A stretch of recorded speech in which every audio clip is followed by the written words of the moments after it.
คนทั่วไปนั้นเมื่อนึกถึงขยะแล้วคงไม่มีใครอยากเก็บขยะเข้าบ้านหากเห็นถุงขยะวางอยู่ริมถนนเราคงไม่มีใครอยากเดินเข้าไปหยิบขยะเหล่านั้นกลับมาเก็บไว้ในห้องนอนของตัวเองหรอกนะครับเพราะทุกคนย่อมรู้ว่าขยะยิ่งเก็บไว้นานก็ยิ่งส่งกลิ่นเหม็นเป็นแหล่งสะสมเชื้อโรคและทำให้บ้านไม่น่าอยู่แต่เรื่องน่าแปลกก็คือแม้เราจะไม่ยอมเก็บขยะกลับมาไว้ในบ้านแต่คนเรานั้นกลับชอบเก็บขยะของใจโดยไม่รู้ตัวขยะของใจในสิ่งที่ผมจะสื่อให้เข้าใจนั้นคือความผิดของคนอื่นครับคำพูดที่ทำให้เราไม่พอใจความล้มเหลวของผู้อื่นความขัดแย้งเก่าๆความโกรธความอิจฉาความขับแค้นหรือแม้แต่เรื่องเล็กน้อยที่ผ่านมาหลายปีแล้วก็ตามแต่เราก็ยังหยิบขึ้นมาคิดซ้ำแล้วซ้ำอีกเมื่อทำเช่นนี้บ่อยๆเราก็จะกลายเป็นนักสะสมขยะของใจโดยไม่รู้ตัวได้นั่นเองครับพระพุทธเจ้าท่านเคยตรัสไว้ในพระธรรมบทว่าบุคคลไม่ควรมัวดูสิ่งที่ผู้อื่นทำหรือยังไม่ได้ทำแต่ควรพิจารณาสิ่งที่ตนเองทำแล้วและสิ่งที่ตนเองยังไม่ได้ทำคำสอนนี้ไม่ได้หมายความว่าเราไม่ควรสนใจโลกภายนอกเลยนะครับแต่หมายถึงว่าการพัฒนาชีวิตที่แท้จริงเริ่มจากการสำรวจใจของตนเองเพราะสิ่งที่เราควบคุมได้จริงๆนั้นไม่ใช่ความคิดหรือการกระทำของผู้อื่นแต่คือใจของเราเองทำไมคนเราจึงชอบมองความผิดของคนอื่นในทางจิตวิทยา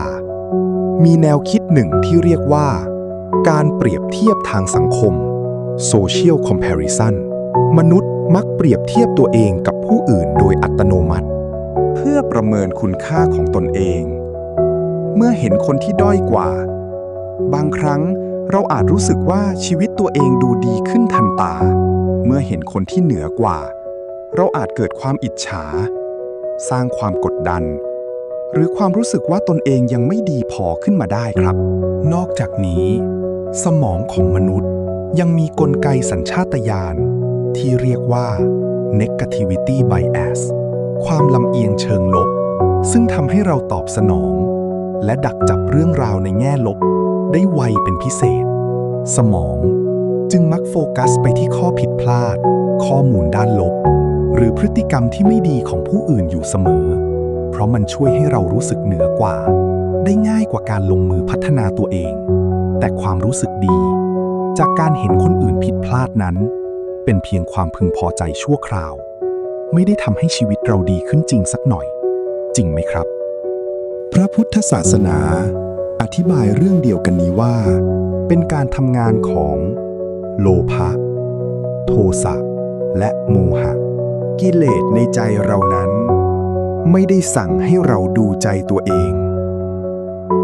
เพราะตราบใดที่เรามัวแต่จับผิดผู้อื่น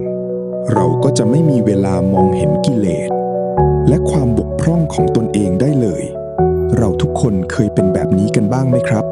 เมื่อเราเห็นข่าวในสื่อสังคมออนไลน์ก็รีบวิจารณ์เห็นเพื่อนประสบความสำเร็จก็อดเปรียบเทียบไม่ได้เห็นใครทำผิดก็จำได้นานกว่าความดีที่เขาเคยทำบางครั้งคนคนหนึ่งทำความดีมาตลอดหลายปีแต่พลาดเพียงครั้งเดียว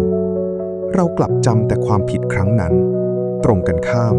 คนที่เรารักแม้ทำผิดหลายครั้งเรากลับหาข้ออ้างให้เสมอนี่คือธรรมชาติของใจที่ยังถูกอคติและกิเลสครอบงำลองนึกภาพคนคนหนึ่งเดินถือถุงขยะไปทุกที่วันแรกมีเพียงถุงเดียววันต่อมาเก็บเพิ่มอีกผ่านไปหลายเดือนถุงขยะก็เต็ม2 มือเดินไปไหนก็หนักแต่แทนที่จะวางเขากลับหวงไว้เพราะคิดว่าของพวกนี้คือสิ่งสำคัญแม้จะรู้สึกว่าหนักเหลือเกินแต่ก็เสียดายไม่ยอมปล่อยวางความโกรธความอิจฉาหรือความแค้นก็เช่นเดียวกันทุกครั้งที่เราจำความผิดของคนอื่นไว้เราคือคนที่ต้องแบกมันเองจริงไหมครับคนที่ทำให้เราโกรธอาจนอนหลับอย่างมีความสุขในค่ำคืนนี้แต่เรา กลับเป็นฝ่ายนอนไม่หลับกระสับกระส่ายด้วยไฟแค้นทั้งคืนเขาไม่ได้ทุกข์ร้อนอะไรมากมายเท่าเราเลยผู้ที่ได้รับพิษและผลกระทบก่อนเสมอนั้นก็คือเจ้าของใจที่เก็บขยะก้อนนั้นไว้เองนั่นแหละครับผู้ที่มีปัญญาเขามักไม่ชอบสะสมความผิดของผู้อื่นแต่เขาสะสมบทเรียนจากความผิดของตนเองเมื่อโกรธก็รู้ว่าโกรธเมื่ออิจฉาก็ยอมรับว่าอิจฉาเมื่อหลงก็เห็นว่าหลงการเห็นกิเลสของตนเองนั้นไม่ใช่เรื่องน่าอายแต่เป็นจุดเริ่มต้นของการเปลี่ยนแปลงพระพุทธเจ้าจึงทรงสอนให้มีสติคือการรู้เท่าทันสิ่งที่กำลังเกิดขึ้นในใจของเราเมื่อรู้ทันกิเลสก็อ่อนกำลังลงเมื่อไม่รู้ทันกิเลสก็พาเราเตลิดเปิดเปิงไปเรื่อยๆวิธีชำระขยะของใจทุกครั้งที่กำลังจะวิจารณ์ใครลองถามตัวเองว่าเรื่องนี้ทำให้ใจเราดีขึ้นหรือแย่ลงทุกครั้งที่ระลึกถึงหรือจำความผิดของใครได้ลองถามต่อว่าเรากำลังเก็บบทเรียนหรือกำลังเก็บขยะหากเป็นบทเรียนเพื่อเตือนตนควรรักษาไว้แต่หากเป็นเพียงความโกรธความอิจฉาหรือความแค้น